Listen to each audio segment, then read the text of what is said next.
fresh off of watching the Warcraft movie. I'm going to give you straight up warning right now. This is going to be a spoiler-filled, instant reaction review of the Warcraft. Yeah, we're changing it up. We're actually just going to say screw it. We're going to do spoilers the first time. Yeah. I'm tell you exactly who dies. Everybody dies. But this is the movie that's based on the video game World of Warcraft. I wasn't a huge World of Warcraft guy. Me neither. This was, from what I heard, it was set before the first game. Okay. So we were getting like a backstory. Like a prequel. Of World of Warcraft story. But origin story. Exactly. So right off the bat, what did you think? What was your pros and cons? What did you think about this? I went in there with little to no expectations, Chris.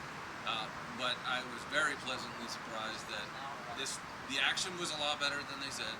The acting could have been absolutely horrible, but no, it wasn't. And we're led by Travis Fimmel. If you guys watch Vikings, that's one of the main characters. There's a lot of people in this that are famous that you may not even recognize because of the makeup and the fact that a lot of the characters are mocap, CGI. Like we even have the guard from the Shawshank Redemption plays one of the bad guys in this. He plays I believe the second-hand man to the main bad guy. I thought it was good. I mean, like I said, I had expected nothing from this, and I walked out with a smile on my face, going, you know, I hope that they don't. I hope it makes enough money that they get their ability, because you can tell just by the way it ended that this is a build-up to make 2 or 3 more. I hope that they do get to do that. Chris, what do you think? Right off the bat, I'm going to start off with the pros. I went in there thinking it's going to straight up suck. Maybe it's going to be too campy, maybe it's going to be cheesy, the jokes were going to fall flat. Everything from the beginning of the movie were signs pointing to just disaster. And then as it started to progress, I was saying the first joke landed, wasn't bad. And there was the first action scene. Next, the next joke, and then it was starting to come together. Like after a while, I was looking at this thing like this is gonna suck, and then after a while, I'm like, I'm actually freaking entertained by this. This is keeping my attention, and I was involved with the story. And I'm like, this is actually getting better and better and better and better as I was watching. I think Paula Patton did a great job. I thought that was gonna be the worst thing in this movie. The hybrid, that hybrid thing. I thought that was. They just didn't want to put a pretty girl. We thought we were gonna have an awkward scene, a kissing scene between one of the main characters in the movie and Orc, and you think it's about to happen, then you get cut off. You thought it was gonna go straight up Titanic mode. Like, where's this love story coming in? But it didn't really happen. It implied it, but it didn't. Exactly. It implied it in a great way, and it didn't get bad. It stayed good, and it stayed intriguing. It didn't make you vomit like, oh my God, they're gonna make these two people fall in love and whatnot. So you can tell the chemistry was starting to build, but they didn't force it, and I like that. And they kept the story going on. So anything that you did not like? It felt like it should have been a little bit of a longer movie. It felt like it took a long time to start getting the ball rolling in the beginning, and then once it starts getting interesting, the ball is picked up really fast, and it's already off the edge of the cliff. And then they cut the movie off, and you're like, oh, whoa. It's just now starting to get developed, and you can tell they clearly designed this to be a 2 or 3 part movie, to where it's like when you watch Matrix Reloaded, at the end, and they cut it off at a cliffhanger, and you're like, oh, what the hell? It's the same thing. You know that they made this for a sequel. I will say that the music really worked well. They had the pounding battle drums, and I think that, again, I have no reference, guys, as to what the orcs and whatever they are in the game, but they made it very serious, and like these are really nasty creatures, and when they were just smashing everything, it was pretty gruesome. I would say it's not child friendly, but it's not guts and blood. There's really very minimal. Pork blood. Yeah, considering the amount of carnage going on the screen, we see little to no guts. A lot of mage stuff, though.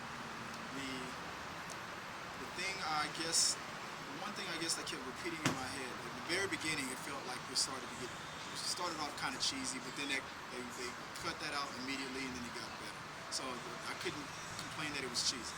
But one thing that kind of stood out to me, though, was this whole. I couldn't tell who we were supposed to focus on. We had Paula Patton playing like a half human, half orc. If she's like the one that's going to bridge it together, then the Ben Foster, the Medivh guy. But no, it was the metaphor of like this baby that was supposed to merge these worlds together. Then the sequel, baby. Yeah, exactly. The main orc from his baby was one that they did the Moses thing. And they kill the main orc off, but I didn't see that coming. The baby survives, and they do the Moses thing. Now, okay, we're supposed to focus on this baby. Like, who's the bridge between the humans and the orc? Is it Paula Patton? She's a hybrid, or is it this baby? Right. I was like, okay, I mean, how many babies? I thought there was just going to be more and more babies that were going to be bridging this gap. I didn't see, because they kill off the main character, orc, and his wife, and send away the baby. I didn't see the main. I thought, okay. I'm glad they did that towards the end of the movie versus the beginning. That was interesting. They let you believe that this was going to continue on, but they killed him at the end, and his wife towards the third act. In the third act, instead of like in the beginning, and I swear to God, I thought that guy was gonna die, and then his son was gonna grow up, the baby was gonna grow up, and we were gonna focus on him. But no, we focused on Paula Patton. Did they explain, like, she said she spoke English because she was raised around humans? They didn't give a clear explanation as to why Why they could speak English? No, they didn't. That was the part that I was totally unclear on. It's like, okay, how long were they with the human world before they? I mean, she said she was raised with a bunch of like prisoners and stuff and learned. She English. didn't clarify why she could speak English. It was one of the orcs can speak English, and the other ones have to use her as kind of a glorified translator. I think she said because she was the runt of the litter that they threw her. She kind of looked like him. She kind of wasn't she half human though. I thought she was. They didn't specify it. She just said she's a half breed, but they didn't say specifically. At least I didn't. I don't know. I didn't hear. Maybe runts just another coincidentally species look like humans. But it didn't. I don't recall them specifically saying she was half human. They just had to keep her hot so the main. Right, because they couldn't make her like the other main guy's wife. So she could be look doable in the sequel. But one of the things that I was shocked at is when I can go back to my references when Travis played, what is his name? Anduin. Anduin, yeah. But when I thought his son was going to die sooner than he actually did. When he saw that he couldn't really fight as well as his father, I'm like, well, this guy's out of here. He's going to be gone in the first half of the movie. But he made it towards the middle, and they get straight up destroyed. They made the death of him more impactful, because if it would have happened too soon, they were like, okay, he died. Well, he had like a little scratch. Yeah, exactly. He kept falling into close calls. Got the scratch. He got wounded a lot. Scratch. And then he finally died. But when he died, he went out like a man. And he got shanked. And he took some of them with him. Yeah. So it made his death more impactful. To me, that was better than even the way they killed Han Solo in Star Wars. Because it was like you never saw the dynamic between father and son, and then they just killed Han Solo. Spoiler. And then, but in this movie, you saw them interact. They talked. He was trying to keep his son alive because he was the last. Family, because his wife had already died, right. and then the son died. I thought they did a very good job seeing the relationship between father and son before they finally snuffed him out. And it's weird too, because in the trailer they imply but don't really make it clear, and it's almost like you think it's going to be just the humans versus the orcs, but then it kind of like it's the orcs versus the orcs. Exactly. I kind of felt that was going to happen, but I didn't really, when I noticed that some were green and some were brown, right. I thought that was going to be why the brown ones were with the humans, because the green ones were straight up people. But they were all together, and they explained why some of them were green. And they were attributed to the Fel. Yeah, they were given. Maybe they died and they were brought back to life, I guess, with the powers, I guess. You remember, because there's a scene where the main orc's son, they are transported in the beginning of the movie through this portal, and then when she showed that the orc's wife is pregnant. Well, that explained why his son. Yeah, but when the son died, but the guy brought him back, and it turned him green. So is that what happened to? I think so. I'm assuming that's what happened to the other warriors, and why some of them. Some of them are weak, and so we made them stronger. So they explained that really well, and it wasn't given away. I was surprised that a lot of it wasn't given away in the trailer. I assumed going in that we saw everything that the plot and everything in the trailer, but pleasantly surprised we didn't. It had a lot more to talk about, and it kept me really entertained. So that was. I thought it was good. Overall, great movie. I'm surprised. I'm probably gonna say something that's gonna piss Sean off. But the whole thing about video game movies and was this a good start? I'm gonna say yes. Yeah, I think so. I think that you guys should take cues from this, and because people who had like us, no idea about the video games, it was still enjoyable. Right. I didn't need to play the video game. But here's the part that's gonna piss you off. Even as much as I love the movie, I'm gonna say that this one was technically, on a technical level, not in my heart level, better than Mortal Kombat.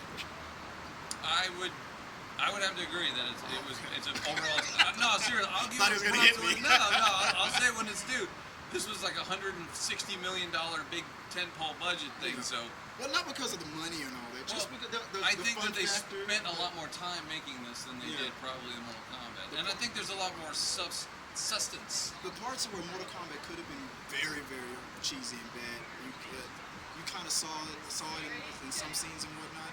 But the parts that this movie could have been very, very, very, very bad, they kind of made it work a little bit better than Mortal Kombat made it work. The special effects look better in the movie than they do in the trailer. I was worried because I was like, that was an issue. But when they showed them talking and like you see moisture on their skin, and like don't worry about the trailer. That's what a lot of fans were upset about. The special effects look great and the full product. I thought it. A lot of people saw these effects before it was completed, and then they were worried that the movie was going to be really cheesy.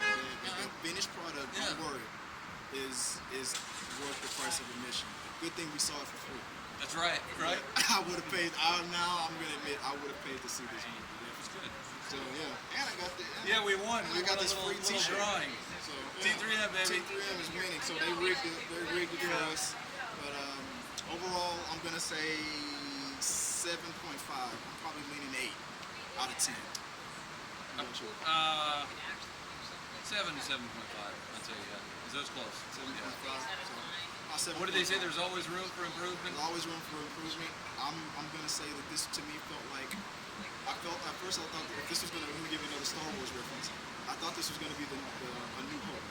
But then towards the end, when everything started going to shit, it was like, whoa, this is getting to be Empire Strikes Back now. Like, right. The whole mood of the movie gets very totally changes, and that felt to me like an appropriate way to end it. Everybody, all your heroes were dying, and it led off to so many people died in this movie.